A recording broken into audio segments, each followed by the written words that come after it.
Well, Julian Tang is consultant virologist and professor of respiratory sciences at the University of Leicester. He's been talking to CGTN's Juliet Mann. The figures are increasing. We are seeing increased hospitalisation rates, and I was just looking at a list of positive patients on my inbox, and there are a lot more positives certainly that are being in hospital and being swabbed in hospital. So I think this is really starting to peak, or is peaking. We don't know. Of course, you don't know that the peak till after the peak is actually peaked. So I think you need to be vigilant. And the message is the same. Try and reduce your social contacts, mask in indoor crowded areas with poor ventilation, and try and maintain some social distancing as well. Has it been around long enough now to work out what really makes Omicron different from previous strains? Yeah, so there are lots of in vitro and animal models showing that this virus replicates more in the upper rather than the lower respiratory tract, which is what we see with the common cold viruses that we already know, rhinoviruses, common cold coronaviruses, etc. And that generally indicates more of a kind of coryzal flu-like illness that doesn't really progress to pneumonia or respiratory distress syndrome, which is what we saw with the early COVID-19 patients. And some of us, including me, kind of predicted this is the way this virus is going to go. It's going to become more endemic, more seasonal, and less severe, but more transmissible. Because it's better for the virus to transmit to more people, especially in a way that keeps them well, so they can spread the virus further.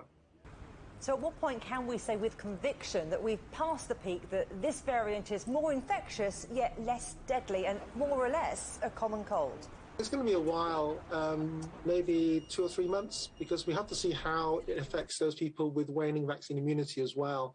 So, the booster drive has been very successful and has boosted immunity against Omicron in a cross-reactive, non-specific way, because don't forget these vaccines were designed for the original Wuhan virus. But those higher levels of antibodies will wane relatively quickly and reduce the cross-protective immunity that they've conferred to Omicron in the months going forward.